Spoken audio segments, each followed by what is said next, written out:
Welcome to Variety Tech. Today we've got a bunch of 3D news updates to unpack. First up is regarding Turbine. They're the German Blu-ray distributor who's been working with major studios in recent years to release current and somewhat recent Hollywood movies in 3D. That's the only place in the world that you can get them. Before that, it used to be Random Space Media in Australia before they went under, but now it's Turbine.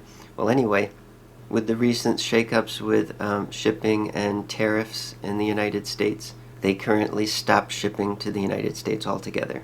So unfortunately, you won't be able to buy from them directly right now if you live in the US. However, it's worth noting that the tariffs that would have been added aren't really that much of an addition to it. It's not astronomical, and it still would have been cheaper than what we would have been paying typically for a Blu-ray 3D combo pack here in the States.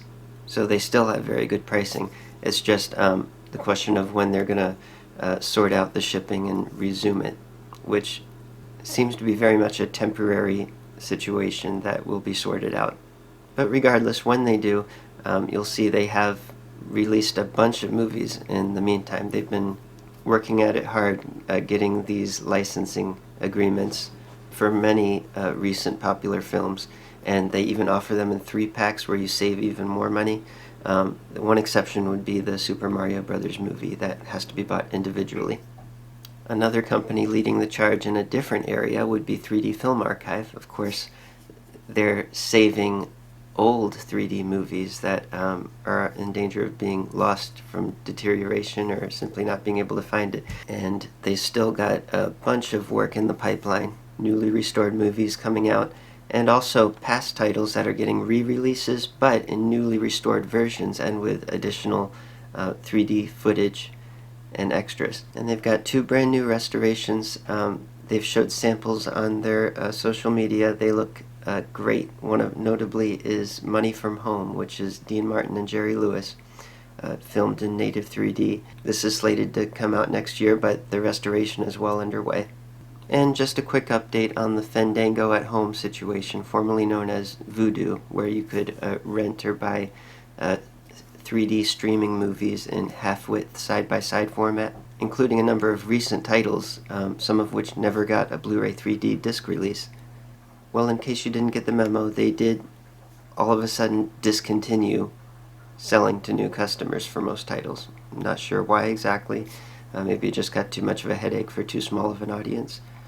But any titles you did buy, you still have access to them. There's been some confusion about that. Your titles weren't taken away. You can still get them in your library. And of course, Apple Vision Pro. They continue to add new 3D titles to their library that you can view exclusively, unfortunately, on their headset. But it's better than nothing, I suppose.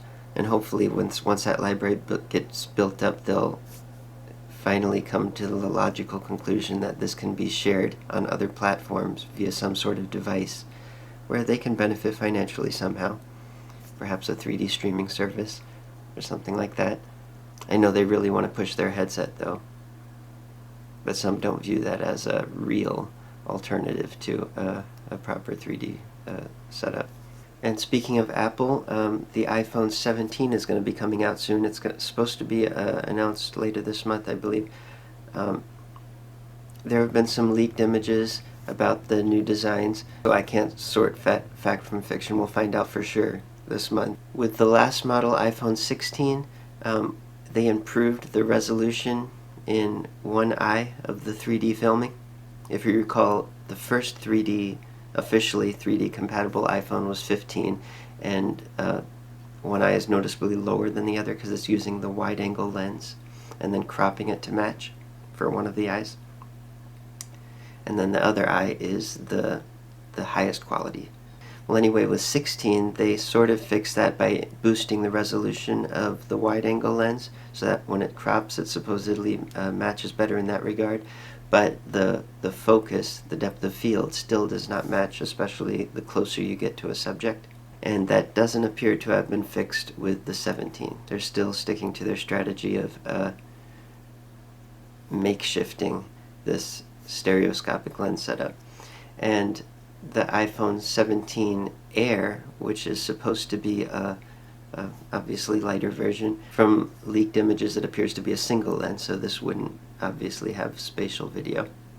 But one thing they're rolling out to the upcoming operating system, and that will be available for use on even older iPhones to a certain point, is called spatial scenes. It'll use AI, as is pretty easy to do nowadays, to instantly convert still photos to 3D. However, this spatial scenes feature has only been shown to work in a couple areas, one as a lock screen and one within the gallery app. And it's, of course, a parallax effect, because the iPhone doesn't come with a 3D screen, so it'll just be, you rotate it, you can look around the object. But even by their own standards of using the term spatial, it doesn't appear to actually be spatial photo or video that you can view on their Apple Vision Pro headset. It's just a parallax effect within the phone itself, so they're just using this spatial word by extension, but kind of really isn't. It isn't stereoscopic 3D. Another new device that we talked about on previous episodes was the QCam Ego 2, the upcoming successor, supposedly, to the QCam Ego 3D camera, which took decent 3D stills and video. There is very little information about this online, except for it's supposedly winning a design award. And I don't know if this is a legit award or like a pay-to-play type of thing to act as a promotion for the product, which is a real possibility. But anyway, that page has been updated with new pictures.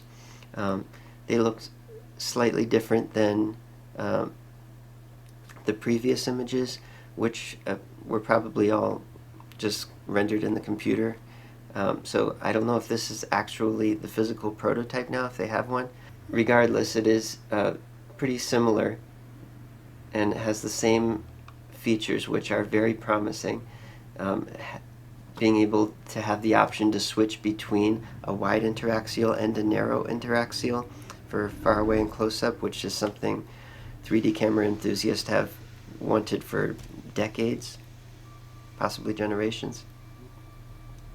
And on top of that, the option to add a VR 180, so one lens attachment with spherical lenses, so all for use on the same unit. It doesn't appear to have a glasses-free 3D screen or a viewfinder like the last model did, but rather a standard flip-out screen, so at least you can see yourself when you're filming, which can be very practical. And on this page, it does still say that date of launch is 2025, with nothing more specific. But, these things happen, things change, you never know what's going to happen, and with only a few months left in the year, who knows? We'll keep our ear to the ground. And another 3D device is coming out. I don't know if I'm pronouncing this right, but it's a Bixylute. ABXYLUTE. But anyway, it's a portable gaming computer. It appears to be a tablet-sized screen with an optional keyboard, but also with gaming controls that can be connected to the side or used separately, and a built-in stand on the back. It has 32 gigs of RAM and a 120 Hz display and a glasses-free 3D display. And it points out that it has optimized native 3D for Steam's top 50 games. And I noticed that some said that Mario is not officially on Steam, so perhaps that's their way of subtly showing that this can be used for emulation for playing games that aren't officially available in 3D. Oh, and it has eye tracking as well, which is something that you definitely want in a glasses-free screen nowadays. However, it is going to be pricey, and it says it shouldn't be above $1,700. So, yeah. And a quick update about Cyberlink Powerdirector. This is my go-to 3D editing software and 3D Blu-ray authoring software. We mentioned that a couple years back they discontinued the 3D feature, and they did it at the worst possible time, right when iPhone 15 was coming to market. You were putting a 3D camera in the pockets of millions of people, and that's only grown in the years since then. And then they decided to take away this editing software that could have worked with it. They did not think that through at all. But anyway, their current subscription model, Powerdirector 365, while you can't edit 3D videos in it, it still does have the Blu-ray 3D authoring section for where you burn Blu-ray discs. So I thought, oh, I guess they just supported this once, so you can have your videos edited, or maybe just raw off the camera, MVC, frame packed files, if you have a 3D camcorder like this that I'm filming with, and then just burn that to Blu-ray straight away. So, but I did some testing with it, and I've got unfortunate news. First, it goes without saying that you can't use files like videos and photos that aren't 3D tagged. For instance, like SBS that doesn't have a tag with it. It has to be a frame packed format, such as MVC for videos, or also MPO for stills. When you do drop the 3D media into the software, it does have a buggy display of it, like even though it's a full width 16 by 9 frame packed format, it shows it squished extra with black bars on the side, and then later it shows it like completely moved to the side with black bar on one side and cutting off part of the right image. No logical reason for it, but I figured whatever, that's just a preview, let's try authoring it. And usually the best way to author something is to make a disk image and then burn the disk from that. So that was the first thing I tried, and got error messages for both DVD and Blu-ray. So I tried burning it straight to disk from the software, and that worked. I did a DVD that was authored in anaglyph mode. In the preview it didn't show it in anaglyph even when it was set to that. It just showed the muted colors that you would get with anaglyph preview, but without the 3D. And then when I played the disc in the DVD player, it was a 2D disc. And as for the Blu-ray 3D frame packed, I burned that successfully, supposedly. And inserting that into the Blu-ray 3D player, the TV detected it as 3D content coming through, but it was just a white screen, which couldn't be bypassed in any way or get to the content or the menu. So it appears that this Blu-ray 3D authoring section that's still within the disk authoring of the current Powerdirector subscription model is vestigial. It's just unsupported, and it's sort of abandoned in that section, but it's non-functioning. So I wouldn't be surprised if they remove that altogether, just to not cause any confusion. And I'm surprised it's still there to begin with, because they officially do not support 3D anymore.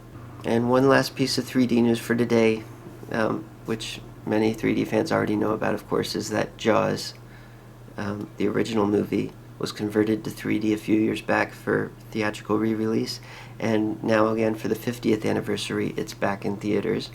I'm not going to talk about that in this video. We're going to talk about that in another video. In many places it's playing at least all week, so you still got a chance to go see it. Just, if you're a 3D fan, don't see the IMAX version, that's 2D only, so you can see it in either 3D or, which we'll talk more about next time, 4DX. Both of which you can see at Regal, so I'm also going to include my Regal referral code for a free month of membership in the comments below.